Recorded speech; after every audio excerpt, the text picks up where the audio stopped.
SwayamPrabha. Digital India. Educated India.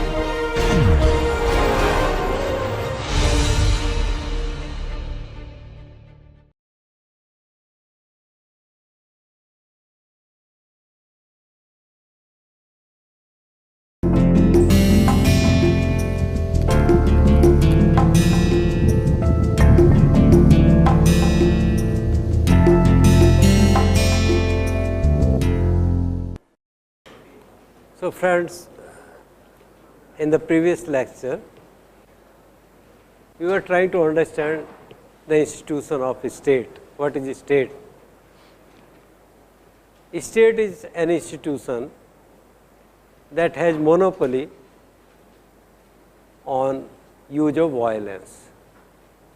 Actually, use of power. In general, we can say power. And state, according to this Oxford dictionary, is not one institution, it is a set of institutions. And in these sets of institutions, they include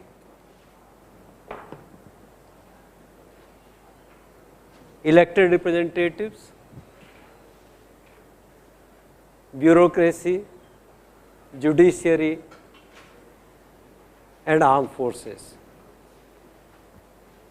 So, whenever you say something about Indian state, remember that you are referring to these four organs of state or to these four different sets of institutions. I thought that when I am talking of state, I would like to read something from Indian Constitution. You need not note it down as such, you just can note down certain points.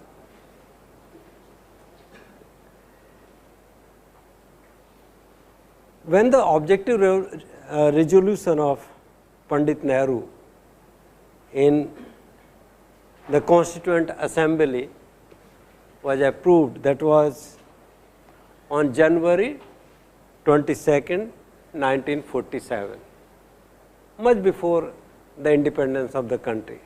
The country was going to be independent, so the feeling, and our statesmen were debating on what kind of state we want to develop.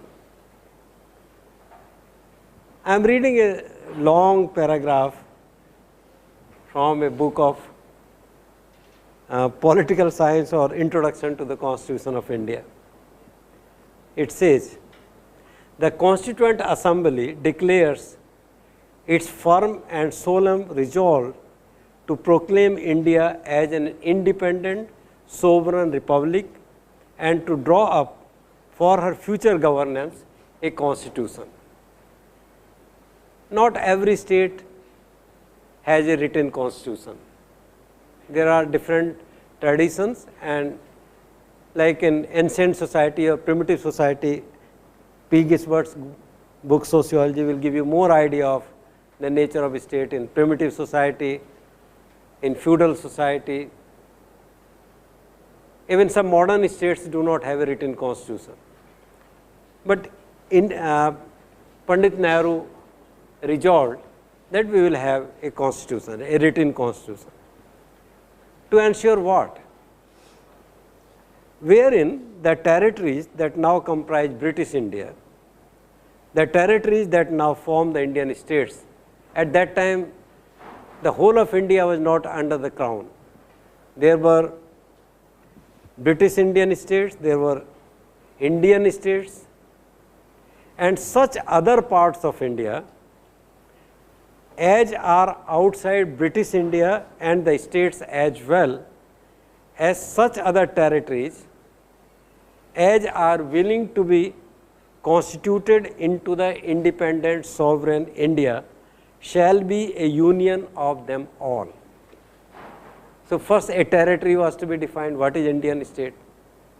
In territory, different kinds of territories were included.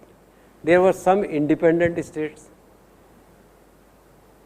there were states which comprised British India, and there were areas outside both Indian states, Desi Riyasats, and also outside British India. And those states at the border or inside what they had in mind, the Indian territory, if they want to join Indian Union, which will be independent, sovereign India, a union of all the states, they were also free to join. For example, Kashmir was an independent state, Sikkim was an independent state, Bhutan was an independent state. If they wanted, they could join Indian state.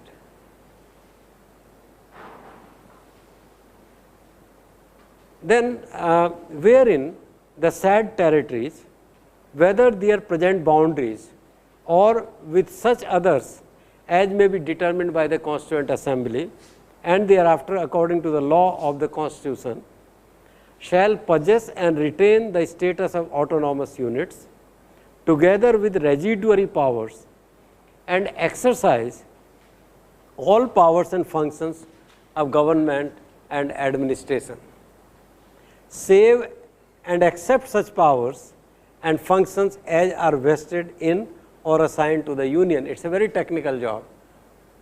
To frame a constitution, you have to be very, very technical. Perhaps law is much more technical and much more difficult than mathematics, because mathematics is just an abstract language. In law, you have to develop a technical language to suit the requirements of a complex reality, or as are inherent or implied in the union or resulting therefore, and wherein all power and authority of the sovereign independent India, its constituent parts and organs of governments are derived from the people. It will be a government of the people. Government of the people. The Constitution, the government, the state, the Indian Union will derive their power from the people of India. It will be a government of the people. You know, Abraham Lincoln's famous statement, government of the people, by the people, for the people. It will be a government of the people. It will not be a government of monarchs, feudal lords, or army chiefs. It will be a government of the people. This is what was planned, that in India we will have a government of the people. It will not be a government of Sonia Gandhi or Mayawati or Mulayam Singh. It will be a government of the people. You know, people may represent their lead, people may select their leaders, and through leaders they may articulate their political views. That is a different thing, but it will not be a government of any family, any monarch, any rulers, any bureaucrats, or any other powerful group. It will be a government of the people. You can also see to what extent the expectations of our constitution makers, leaders of Constituent Assembly have met, wherein shall be guaranteed and secured to all the people of India what? Justice. There will be a government of the people, and it will ensure to all Indians justice, social, economic, and political.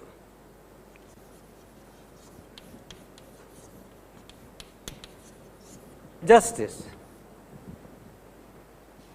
The independent sovereign India will have justice. Justice to people. What kind of justice? Social, economic, and political. Equality of status.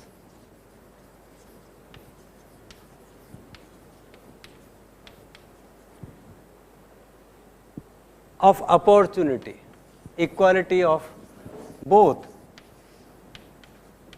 equality of status as well as equality of opportunity and before the law. And before the law. Freedom of thought, freedom of thought, various types of freedoms. Freedom of thought is one. Expression, belief,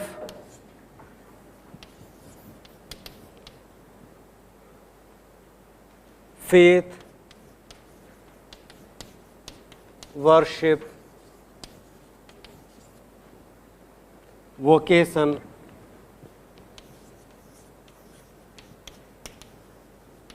association, and action. Subject to law and public morality. Subject to law and public morality.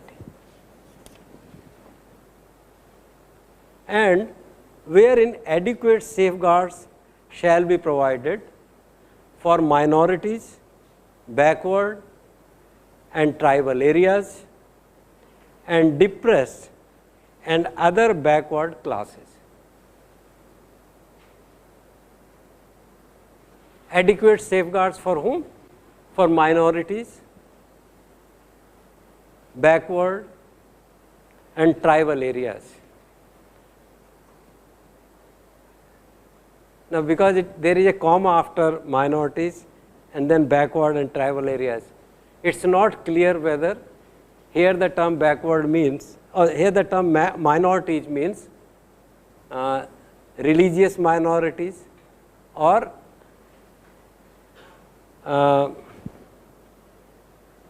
areas where the minorities are found more, or those small areas where the benefits of development, the fruits of development have not reached, and depressed and other backward classes.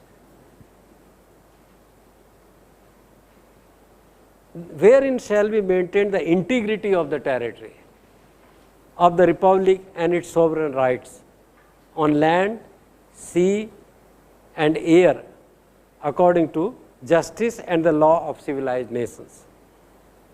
And lastly, the ancient land attain its rightful and honored place in the world and make its full and willing contribution to the promotion of world peace and welfare of mankind.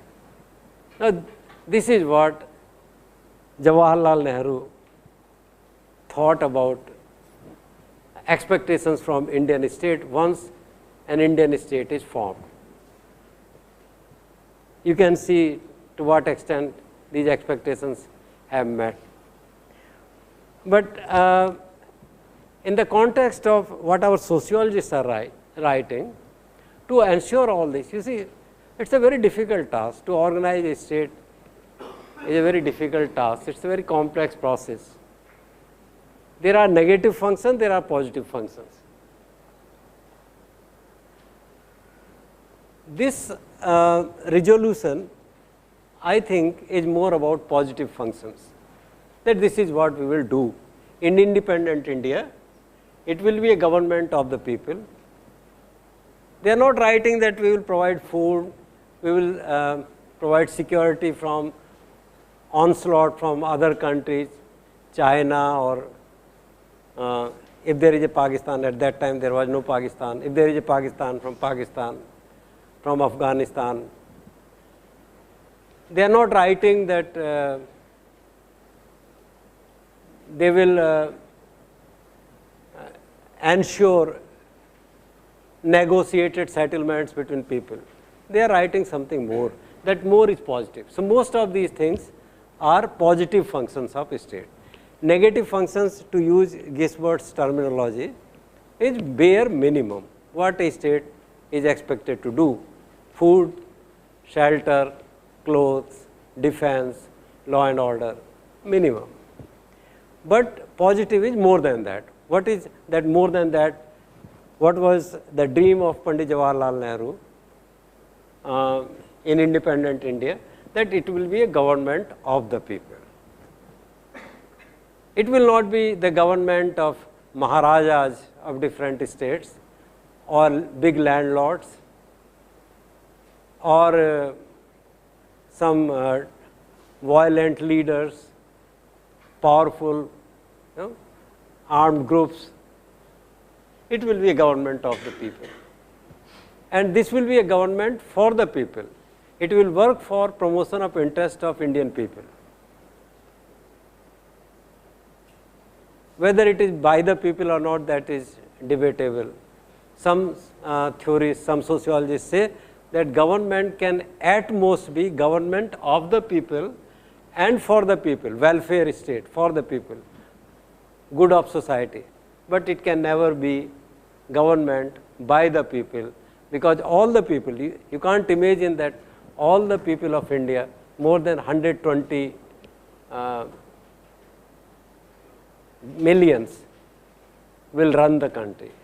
The country will always be run by a small representatives of so many people. 1.20 billion people together cannot take any decision.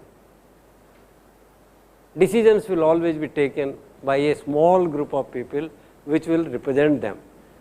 This small group of people may truly represent them, or this small group of people may turn out to be more self-seeking type. That is a different story. But 1.20 billion people cannot run the government. So, we also make a difference between state, government and regime. State is the institution. The term state in sociology is used for the institution that has monopoly on violence, or its set of institutions like judiciary, elected representative, armed forces and bureaucrats.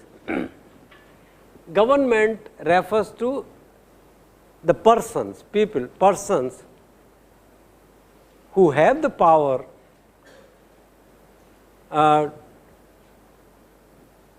to act in accordance with certain norms, certain laws, constitutions, power. People who actually run the government, like Kapil Sibal is part of the government of India.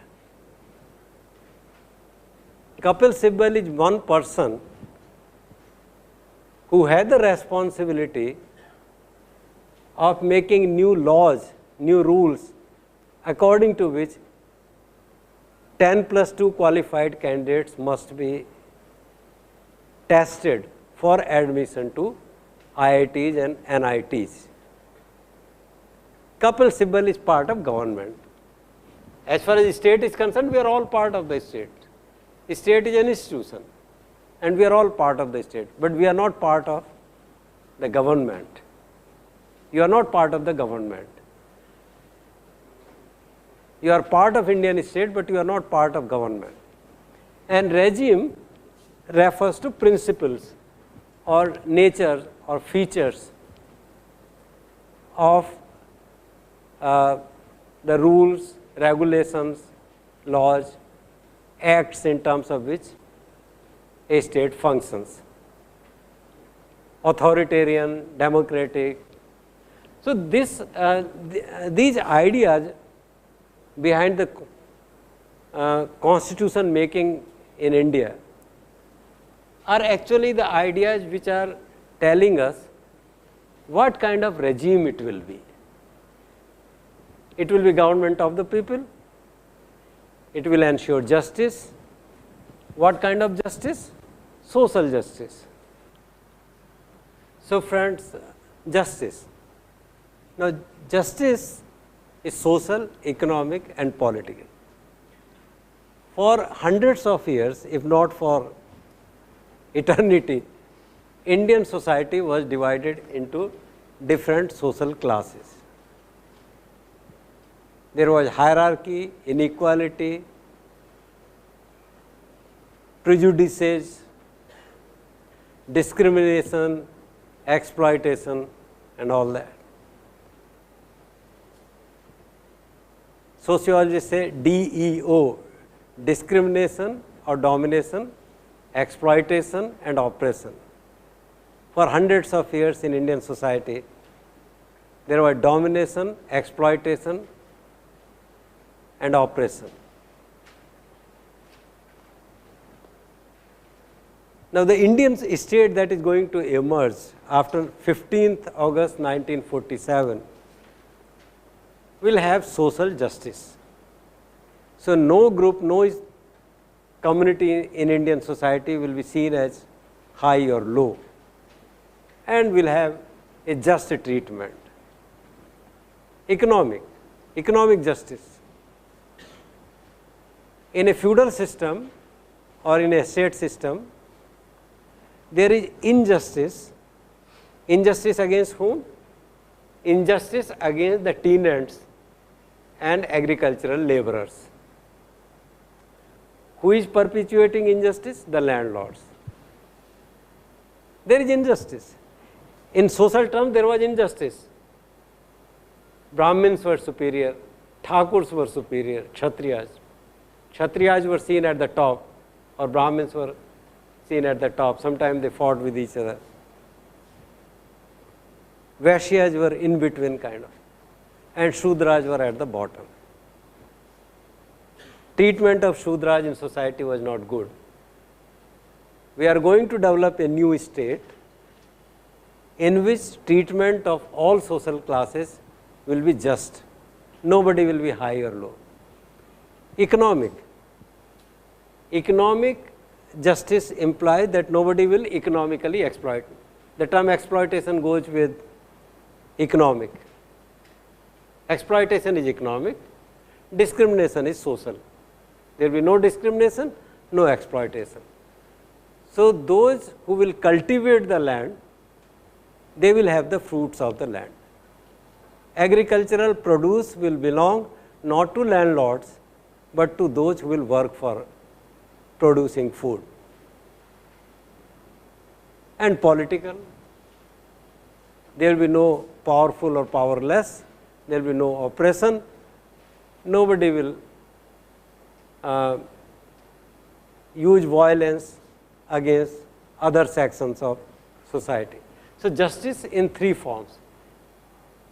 Unless you have political justice, if political interests of certain areas, tribal areas, remote areas, backward areas, minority areas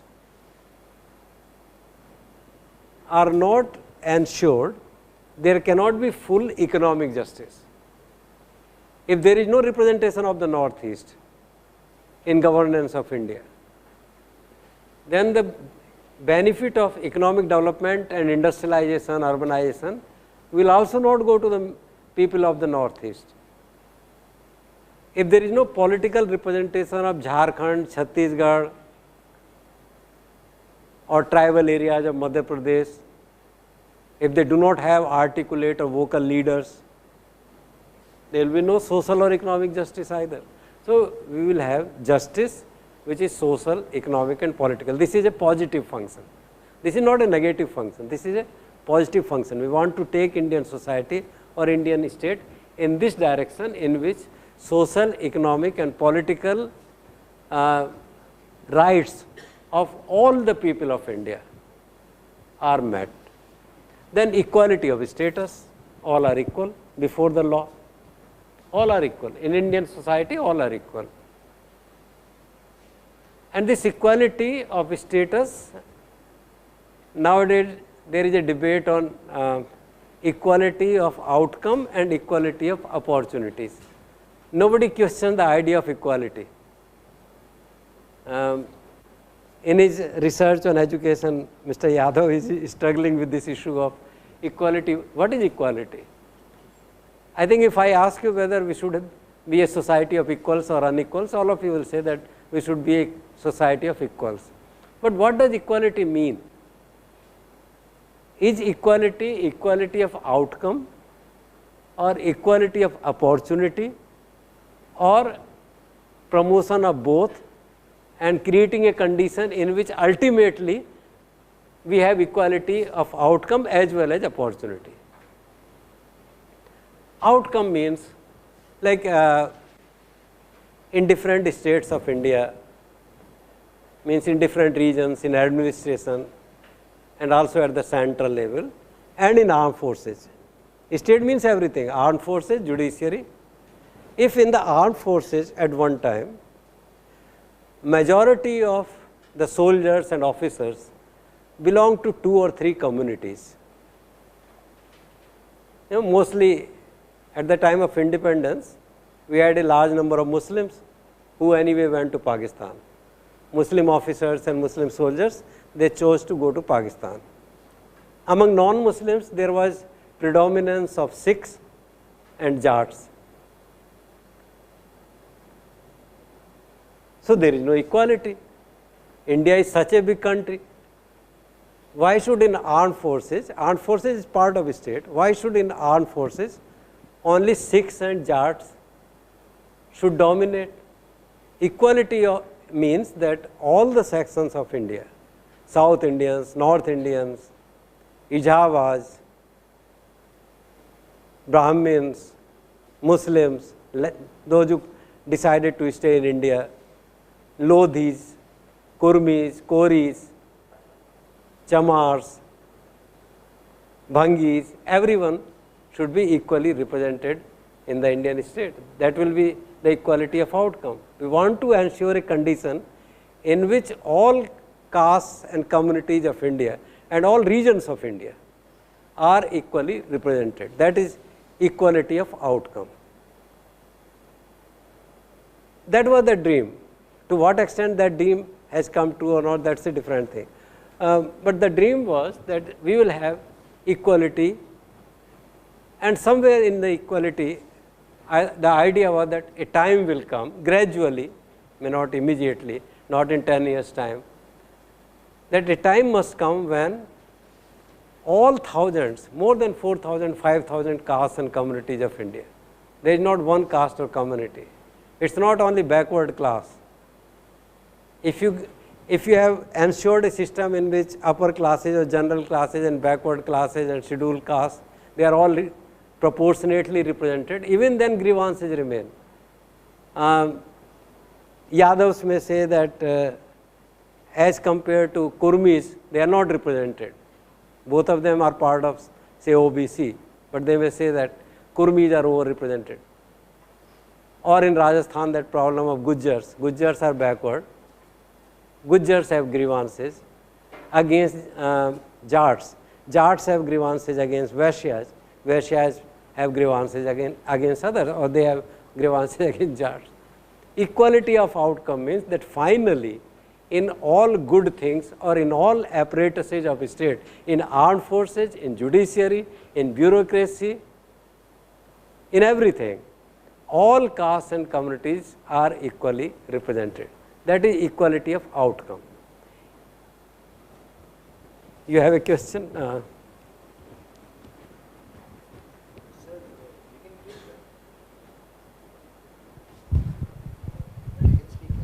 Working, it's working. Sir, we can create conditions for equal opportunity, but how can we ensure that those conditions will ensure equal outcome?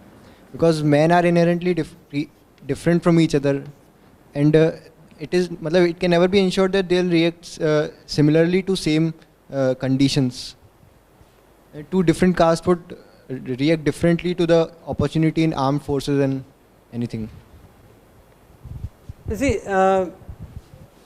for achieving equality of outcome, maybe we begin with equality of opportunity.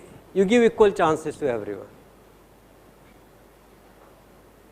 Equality of opportunities is something which is not disputed by anybody today. Nobody says that you do not open schools in Chhattisgarh. Nobody says that you should not give education to Brahmins. Nobody says that one region or one community or one class of people be debarred from certain opportunities. But the problem is that equality of opportunities does not result in equality of outcome, not in the short run at least. And equality of opportunity may again lead to vested interest. Equality of opportunity itself has not created equality of outcome anywhere. In socialist Russia also they face this problem, that you have equality of opportunity.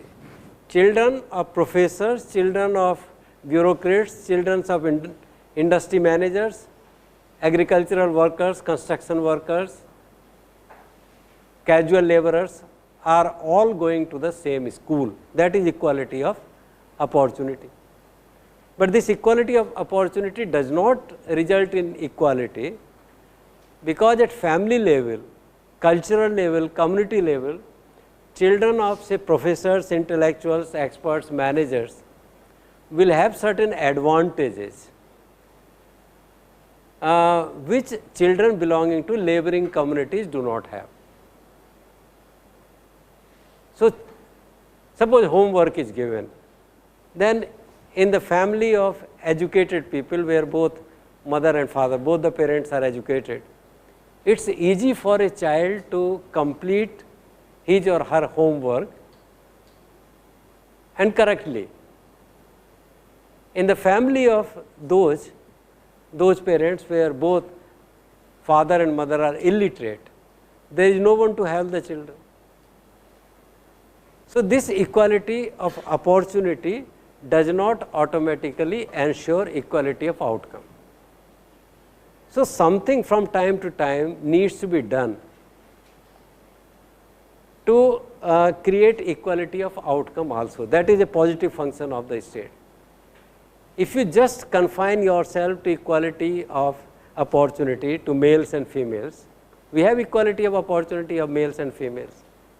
But where equality of outcome is not practiced, in various institutions of society, you still have a very few number of females, very few number of women judges, number of women, it is still debated what kind of positions in armed forces, in air force, in infantry, in navy can be given to women. In bureaucrats, how many women secretaries you have, women engineers, women. In medical practices, number of women is increasing, but what about other things? But if you want to create equality of outcome, you say that 30% seats in engineering institutions are reserved for women, and you find that next year 30% or more women are there. You know, it's not that women are incapable. Equality of opportunity, because you have created equality of opportunity. Both males and females can go to schools, but the family in which females and males are socialized creates such values in the minds of females and males that females may not be motivated at all, or their parents may not give them so much of freedom, so much of motivation, and may not like to spend so much of money on education of girls as on education of boys. There are, if you go to society, you will find ample instances in which in a middle class family, if they have one son and one daughter, then son is going to Delhi public school and the daughter is going to another ordinary school of the neighborhood. Sons are playing with guns and computers and daughters are playing with dolls. When they celebrate their birthdays from the beginning, then girls are gifted dolls, some ornaments, clothes, decoration items, beauty items, as things related, because women are associated with family, aesthetic, beauty, reproduction, homemaking. So, right from the beginning their psychology is that But the moment if we depended only on equality of opportunity, the number of girls in engineering and medical colleges in UP would still be very small. But because we said ki nahi, there is 30% reservation for girls. So today you find that suddenly in all the engineering colleges of the state which are good, number of women is almost equal to number of men. This is what equality of outcome means. Sometimes a dose of equality of outcome is necessary, and the state must watch from time to time what is happening. It's not very simple. It's not that you say that 15% is reserved for scheduled caste. It's not that simple, because scheduled caste is not a caste. It's a list of castes which is prepared by President of India. What if in that list only one particular caste, say Chamars, get all the positions, and all other hundreds of castes which are also classified as scheduled caste do not get anything? So state has to keep a watch on this. In South India now, a big issue of more backward, less backward has emerged, not only in the backward classes but also in scheduled castes. In Bihar already they have implemented quotas for more backward, less backward. So it's a complicated exercise, but in principle we have to work at both the levels. We have to create equality of opportunity, and we have to work at the level of creating equality of outcome also. In defense forces, so in defense forces now, after 60 years of or more than 60 years of independence, today you find that the proportion of Sikhs and Jats is decreasing, and proportion of other communities and regions which were not earlier represented in armed forces is increasing. This is what, and this has been ensured not directly but indirectly by using the principle of equality of outcome. There are written norms which favor regions and communities not adequately represented in the defense forces. So that is equality of outcome. And before the law everybody should be same. Then freedom of thought, what you think, you are free to think what you think. Freedom, complete freedom of thinking. State should not force you to become a communist. State should not force you to become a Sanatan Dharmi. State should not force you to take even side of Indian state always. You must be a critical thinker. So in our country, you must have learned that an independent team of journalists and activists had gone to study situation in Kashmir, and the findings of that team are not in conformity with the collective consciousness of India, and not in conformity with the thinking of state of India, but still what they are saying, importance of that has to be recognized. Freedom of thought. It is only actually by giving freedom of thought to its people, state becomes more effective. State can reflect on itself, can have retrospection, can learn from others' ideas, experience, expression. In expression you are free. You can think and you can express yourself freely. In Mao's time in China, there was no freedom of thought, there was no freedom of expression. In socialist Russia, in Vietnam, in Cuba, and in the heyday of socialism in Poland, in Yugoslavia, there was no freedom of thought and freedom of expression. In India, we will have a freedom of thought and expression and belief, whatever belief systems you subscribe to. Faith, freedom of faith. Nobody will say that this faith is better, that faith is. You can tell people that your faith is much more convincing, rational, secular, inclusive, progressive, scientific than others' faith. That freedom to convert people is also there. That if some religions want that, here one interesting thing, let me tell. At the time of independence, while certain political Muslim leaders were opposed to the idea of one sovereign, independent India combining both Hindus and Muslims, and Jinnah and the followers of Jinnah certainly wanted a Pakistan. The ulema of Devband, which is the most powerful religious school of Muslims in India, Devband, they did not want separation. And the reason was interesting. I was reading in quite an objective treatment of the subject. The reason is that according to Islam, it is their religious responsibility to convert the non-believers to the belief. It is their religious responsibility. It's not, if a Muslim, similarly a Christian, it's their religious responsibility.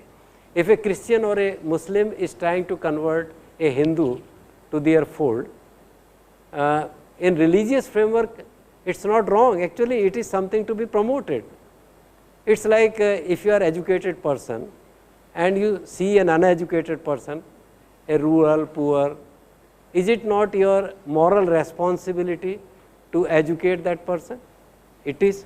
So, in the same way in some religions, if they have seen the light, if they have seen the truth, and for them there is one specific truth, but that is the truth.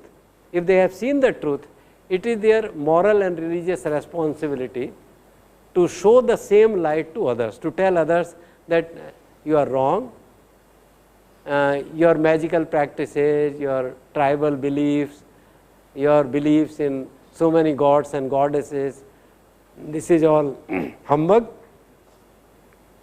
Your rituals, your hierarchies, your mythological books are story books. There is only one Allah, and Muhammad is the last prophet.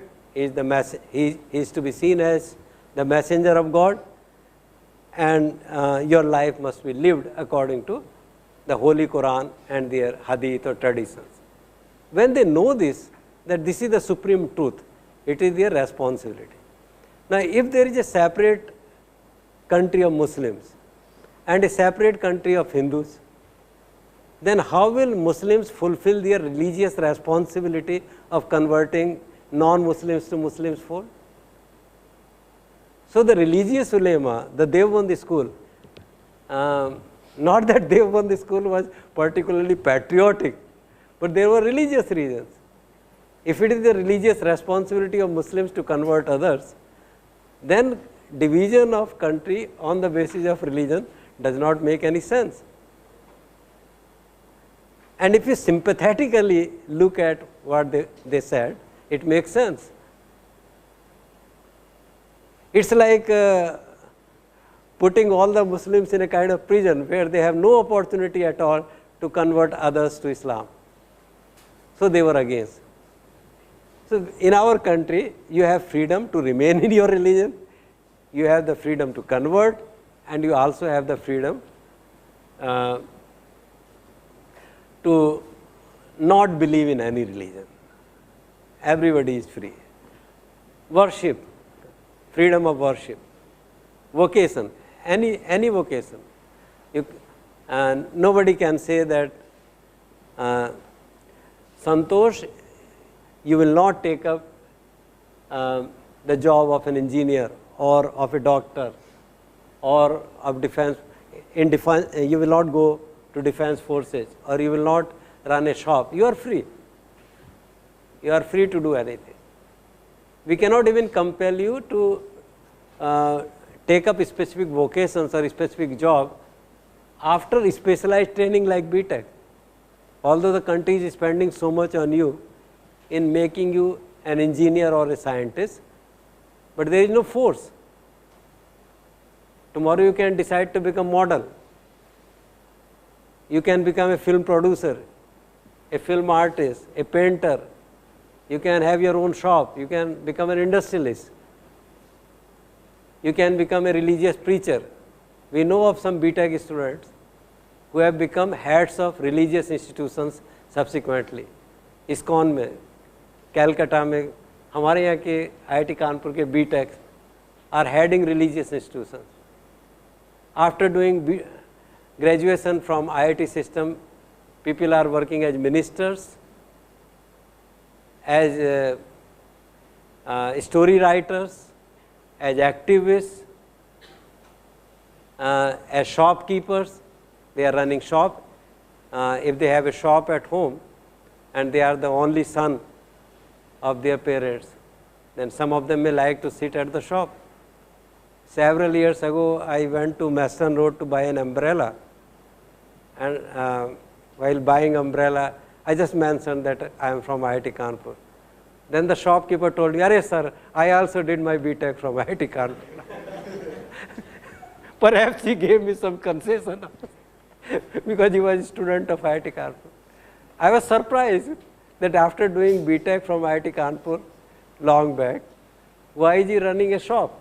But maybe by running a shop in Maston Road, he is earning much more than a software engineer. He is a wholesale dealer in umbrellas, and he supplies umbrellas to whole of North India, or at least you. So you are free. We thought that we will be free to associate, form associations, free to take up action, voluntary action, developmental action, religious action, social action, subject to, but provided they do not conflict with the law and public morality. That is a condition, because sometimes there may be conflict. As a matter of fact, since state is a set of institutions, so there are conflicts within state also. Yeah? It's not that there are conflicts in civil society or people. That it's not so simple that people are fighting, and it is the state's responsibility to make them come to negotiation tables or to resolve their conflicts or maintain law and order. Within state also there are conflicts. So if state is a set of institutions, don't you find that sometimes parliamentarians think in one way, judiciary thinks in another way, bureaucrats and experts think in some third way, and armed forces in some other way. Now recent controversies of deals in purchase in defense forces, that shows that there is a conflict of interest between armed forces and bureaucrats and politicians. This morning I learned that High Court of Andhra Pradesh turned down a political decision of Government of India to reserve 4% jobs in OBC quota for Muslims. Because court thinks that according to Indian Constitution, there is no provision for reservation on the basis of religion. So there is a conflict. Judiciary is part of state, but judiciary thinks in one way. Politicians are part of state, they think in another way. Conflict between judiciary and parliamentarians are quite frequent these days. Conflicts between armed forces and politicians, bureaucrats and judiciary. That's why judiciary is acquiring the activist role.